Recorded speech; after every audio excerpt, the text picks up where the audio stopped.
എന്തൊക്കെയുണ്ട് വിശേഷം? എല്ലാവരും സുഖമായിട്ടുണ്ടെന്ന് വിചാരിക്കുന്നു. ഭയങ്കര തിരക്കൊക്കെ ആയിരുന്നു. മോളുണ്ടായിരുന്നു 2 മാസം അവധിക്ക്. കഴിഞ്ഞ ദിവസം പോയതേ ഉള്ളൂ. അപ്പം എനിക്ക് വീഡിയോസ് അങ്ങനെയൊന്നും ചെയ്യാൻ, ഷോർട്സ് വീഡിയോസ് ചെയ്യുന്ന പോലെ അല്ല ലോങ് വീഡിയോ ചെയ്യാനായിട്ട്. കുറേ സമയം എടുക്കും എനിക്കിതൊക്കെ എഡിറ്റ് ചെയ്യാനായിട്ട്. അപ്പോൾ എനിക്കതിനൊന്നും സമയം കിട്ടിയില്ല. പിന്നെ കുറേ ബേർഡ്സിൻ്റെയൊക്കെ കുറച്ച് ചേഞ്ചസ് ഒക്കെ വരുത്തിയിട്ടുണ്ട്. അപ്പോൾ അതിൻ്റെയൊക്കെ ഒരു അപ്ഡേറ്റ്സ് ആണ് ഇന്നത്തെ വീഡിയോയിൽ. Welcome to my aviary.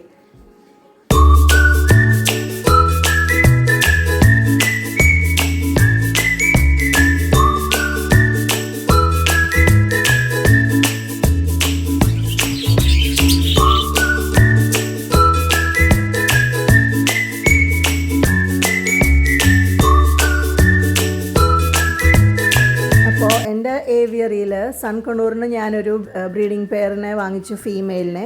ഒരുമിച്ച് ഇവിടെ ഞാൻ കൊണ്ടിട്ടിട്ടില്ല ഇതുവരെ ആയിട്ട്. കാരണം അവർക്ക് എന്തെങ്കിലുമൊക്കെ ട്രാൻസ്പോർട്ടേഷൻ ഷോക്കോ അങ്ങനെ എന്തെങ്കിലുമൊക്കെ അസുഖങ്ങളൊക്കെ ഉണ്ടെങ്കിൽ എൻ്റെ ഏവിയറിയിലൊക്കെ വരികയല്ലേ. അത് കാരണം ഞാൻ അവളെ താഴെ എൻ്റെ റൂമിൽ തന്നെയാണ് വെച്ചേക്കുന്നത്. 1 മാസമൊക്കെ കഴിയുമ്പോൾ പതുക്കെ നമുക്ക് മുകളിലോട്ട് കൊണ്ടുവരാം പെയർ ചെയ്യിക്കാനായിട്ട്.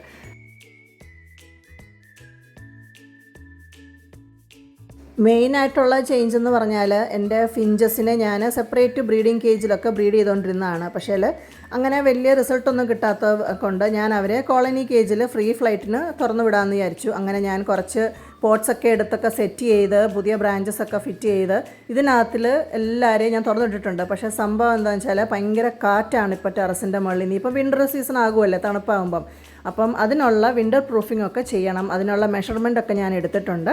അപ്പോൾ അതൊക്കെ നമുക്ക് അടുത്തുള്ള കുറച്ച് ദിവസങ്ങളിലൊക്കെ ആയിട്ട് ഞാൻ സാധനങ്ങളൊക്കെ വാങ്ങിച്ചിട്ട് ചെയ്യണം. ജൂഡിയുടെ നോക്കിയിരിക്കുകയാണ് ഏതെങ്കിലും ഒരെണ്ണത്തിനെങ്കിലും കിട്ടിയാലോ എന്ന് വിചാരിച്ച്. പിന്നെ മെയിനായിട്ടുള്ള ചേഞ്ച് എന്ന് പറഞ്ഞാൽ നമ്മളുടെ ലവ് ബേർഡ്സിൻ്റെയൊക്കെ ബ്രീഡിങ് നല്ല സൂപ്പറായിട്ട് പോയി. ഈ പ്രാവശ്യത്തേത് കുറേ പിള്ളേരെയൊക്കെ കിട്ടി. കുറച്ച് ഹാൻഡ് ഫീഡിങ് ചിക്സിനെയൊക്കെ ഞാൻ ഓൾറെഡി കൊടുത്തിട്ടുണ്ടായിരുന്നു. അപ്പം അവരെയൊക്കെ ഇനിയും പിടിച്ച് പിള്ളേരെയൊക്കെ ഞാൻ ചെറിയ കേജുകളിലൊക്കെ ആക്കി വെച്ചിട്ടുണ്ട്. കാരണം ഓൾറെഡി ബുക്ക്ഡ് ആയിട്ടുള്ള ആൾക്കാരുണ്ട്. അപ്പോൾ അവരൊക്കെ വന്ന് കളക്ട് ചെയ്തുകൊണ്ട് പോകും. പിന്നെ മെയിനായിട്ടുള്ള സംഭവം എന്ന് വെച്ചാൽ ഈ ക്രിംസൺ കണ്ണൂറിനെ ഞാൻ എല്ലാവരെയും ഈ ഒരു കേജിലല്ല ഇട്ടുകൊണ്ടിരുന്നത്. പക്ഷേ ഞാൻ ഓർത്തു ഇവർ ഇതുവരെ ബ്രീഡിംഗ് ഒന്നും ആവുന്നില്ല, പ്രായമായിട്ടില്ല. എന്നാലും ഞാൻ 2 മെയിൽസിനെ പുറത്തുനിന്ന് വാങ്ങിച്ചാണ്. എനിക്ക് 2 ഫീമെയിലായിരുന്നു ഉണ്ടായിരുന്നത്. അപ്പോൾ ഞാൻ ഓർത്തു ഇവരുടെ DNA ഒന്നും കൂടി ഒന്ന് ചെയ്ത് നോക്കാമെന്ന്. അന്ന് എനിക്ക് അവരൊരു സോഫ്റ്റ് കോപ്പിയൊക്കെ ഷെയർ ചെയ്ത് തന്നതാണ്. പക്ഷേ ഞാൻ അങ്ങ് ബ്ലൈൻഡായിട്ട് ട്രസ്റ്റ് ചെയ്ത് ഓക്കെ ചിലപ്പം ശരിയായിരിക്കും, ഞാൻ റീടെസ്റ്റ് ചെയ്യാനൊന്നും പോയില്ല. അപ്പോൾ ഞാൻ ഏതായാലും അവരെ DNA ഒക്കെ ചെയ്തിട്ട് നോക്കാനായിട്ടിരിക്കുകയാണ്. പിന്നെ ഇതാണ് നമ്മളുടെ ബജീസിൻ്റെ ഒരു അടുത്ത കേജിലൊക്കെ പിടിച്ചിരുന്ന ചിക്സുകളാണ് ഇവർ മൊത്തം. ഇവരെയൊക്കെ സെല്ല് ചെയ്യാനുള്ളതാണ്. ആരും ചോദിക്കണ്ട, ഇതൊക്കെ ബുക്ക്ഡാണ്. ഓൾറെഡി നമ്മൾ ആൾക്കാർ വരും എടുത്തുകൊണ്ട് പോകാനായിട്ട്. ഇതാണ് നമ്മളുടെ ഫിഞ്ചസിനെ ഇട്ടുകൊണ്ടിരുന്ന കേജുകൾ. അപ്പം ഇതെല്ലാം ഇപ്പം എംറ്റി ആയിട്ടുണ്ട്. ഇതിനോട്ട് നമുക്ക് പുതിയതായിട്ടുള്ള ബേർഡ്സിനെ ഒരു ബ്രീഡിനെ ഞാൻ ഇൻട്രൊഡ്യൂസ് ചെയ്യുന്നുണ്ട്. അത് അടുത്ത കുറച്ചുള്ള വീഡിയോസിലായിട്ട് കാണിക്കാം. അവരെ ഞാനിപ്പോൾ ഹാൻഡ് ഫീഡ് ചെയ്തുകൊണ്ടിരിക്കുകയല്ലേ. അപ്പോൾ അതിനെ പുറകിൽ കാണിക്കാം. ഇതാണ് നമ്മളുടെ ഫിഞ്ചസിൻ്റെ കോളനി. ഇവിടെ ഞാൻ പുതിയ ബ്രാഞ്ചസും പോട്ട്സും ഒക്കെ വെച്ച് ഓൾറെഡി ഞാൻ കച്ചിയൊക്കെ എടുത്തുകൊണ്ട് വന്ന് ഈ കോക്കനട്ടിൻ്റെ അതിൻ്റെ നാരൊക്കെ കൊണ്ടുവച്ച് അവർ ഓൾറെഡി കൂടുകളൊക്കെ കെട്ടിത്തുടങ്ങി. ചെറിയ കുഞ്ഞുങ്ങളൊക്കെ വിരിഞ്ഞിട്ടുണ്ട്. ജാവ ഫിഞ്ചിൻ്റെ 2 ഷെയ്ഡൊക്കെ ആയിട്ടുള്ള ഡിഫറെൻറ്റ് വെറൈറ്റീസൊക്കെയാണ് എൻ്റെ കേജിലുണ്ടായേക്കുന്നത്.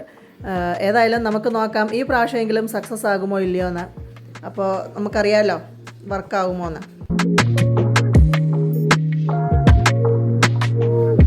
ഈ ഫിഞ്ചസിൻ്റെ കേജിലാണ് എനിക്ക് മെയിനായിട്ടുള്ള ഇത് ചെയ്യേണ്ടത്. കാരണം ഓപ്പൺ ആണ്. അപ്പോൾ എനിക്ക് അവർക്ക് തണുപ്പായിരിക്കും മഴയുള്ള സമയത്തൊക്കെ. മഴ അടിക്കുകയില്ല, കാരണം പ്ലാസ്റ്റിക് ഉണ്ട് ഇതിനകത്ത്. അതിൻ്റെ പുറത്താണ് ഞാൻ ഈ ബ്ലാക്ക് ഷെയ്ഡ് നെറ്റ് വെച്ചേക്കുന്നത്. പക്ഷേ എന്നാലും ഭയങ്കര കാറ്റായിരിക്കും. ഇതിനടിയിലോ സ്പേസ് ഉണ്ട് പുറത്തുമൊക്കെ. അപ്പോൾ അതെല്ലാം നമുക്ക് കവർ ചെയ്തെടുക്കണം. നമുക്കിനിയും നമ്മളുടെ കോക്കറ്റെയിൽസിൻ്റെ ബ്രീഡിങ് നോക്കാം, എന്തെങ്കിലുമൊക്കെ റിസൾട്ട് ഉണ്ടോയെന്ന്.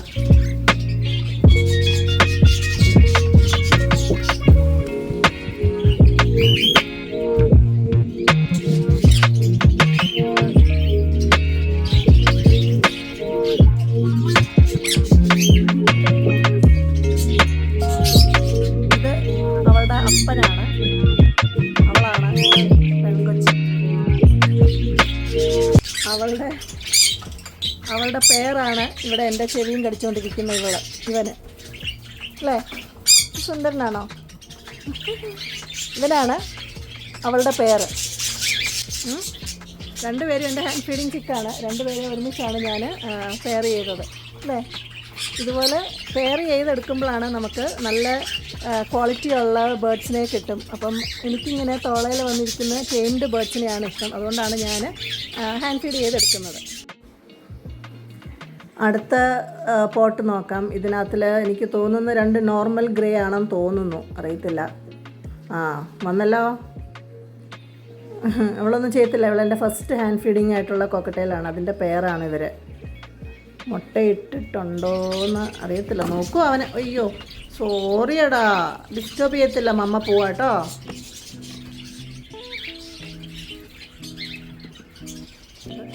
ഇതിനകത്തിലുണ്ട്. അത് അവിടെ മുകളിൽ ഞാൻ വെച്ചതാണ്. അവർ മുട്ടയിടുമെന്നൊന്നും ഞാൻ വിചാരിച്ചില്ല. പിള്ളേരാണ്. നോക്കാം ഇതിനകത്തിൽ വല്ല റിസൾട്ടും ഉണ്ടോയെന്ന്. ഇതുവരെ ഞാൻ മുട്ടയൊന്നും ഇല്ലെന്ന് തോന്നുന്നു. കുഞ്ഞുങ്ങളുണ്ടായി. ക്യൂട്ടി. ഒന്നും ചെയ്യലടാ, ഇരുന്നു കേട്ടോ. അവളെന്നെ കൊത്താൻ വരുമോ അവള്? അതെൻ്റെ അടുത്ത ഒരു ഹാൻഡ് ഫീഡിങ്ങിൻ്റെ ഇതാണ്. നോക്കുവാണ് ഞാൻ എന്തെങ്കിലും ചെയ്യുമോന്നതിന്.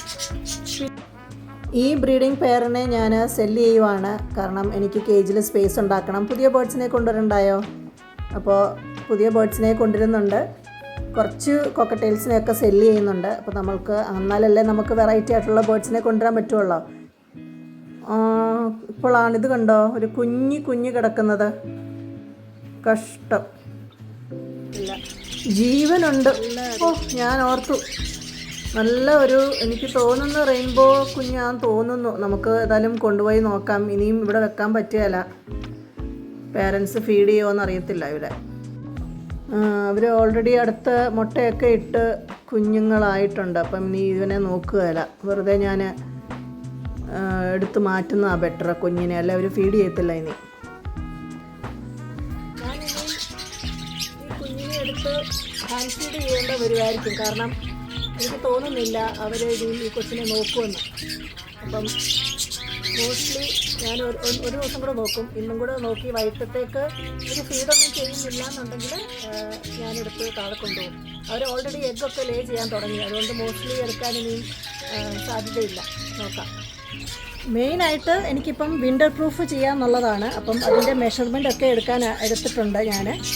അതൊക്കെ സാധനങ്ങളൊക്കെ വാങ്ങിച്ചുകൊണ്ട് വന്ന് അടുത്ത വീഡിയോയിൽ നമ്മൾ അതിൻ്റെ അതാണ് അടുത്ത വീഡിയോയിൽ ഇതിൽ എൻ്റെ കേജ് വിൻ്റർ പ്രൂഫ് ചെയ്യുന്നതിൻ്റെ.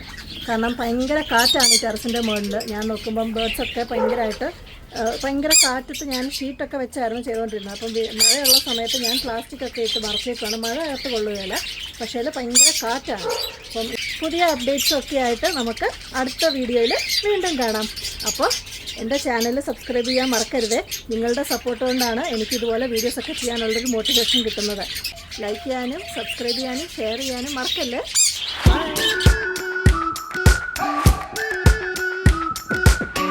We've been waiting for so long. We've been waiting for this time to begin. We ain't getting any older.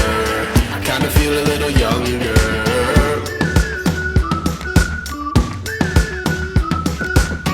Run away and embrace the day.